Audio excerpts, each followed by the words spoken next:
ano yung feeling na nagsusugal din. Una, pinanalo ako. Kwento ko po sa inyo kung bakit po ako na-joke dyan. Pumunta ako ng Okada. Nagkasino ako doon. Ang dala ko lang po is 400,000. Butal po sa pera ko. Butal pa lang po yun ha. Imagine po 400,000 po. Kumbaga parang gusto ko lang laruin. Nanalo po yun ng 6 million in one day. Wala pa nga pong one day eh. Kasi parang 2 hours lang ata ako doon. Nanalo po ako ng 6 million. Kinabukasan naman po, bumalik po ako, nanalo po ako ng 12 million. Yan po, kwento ko po kung ba't po ako nalulong. Hanggang sa nagkaroon ako ng room doon, hanggang sa naging VIP ako, hanggang sa naging black card po ako. Kasi yun po, pinakasinumpa ako yung Okada kasi yan po yung sobrang laki ng talo ko.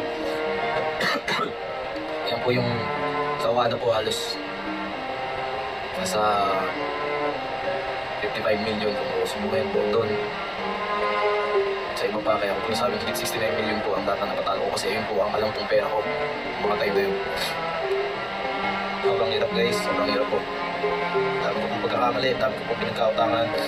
Pero sa mga nautangan ko po, alam ko po mahabang panahon na po akong hindi nakakabayad sa inyo. Alam ko po halos 3 months, 4 months na po yung mga utang ko sa inyo. Pasensya na po at pati kayo nakabala at nagabiyado ko po.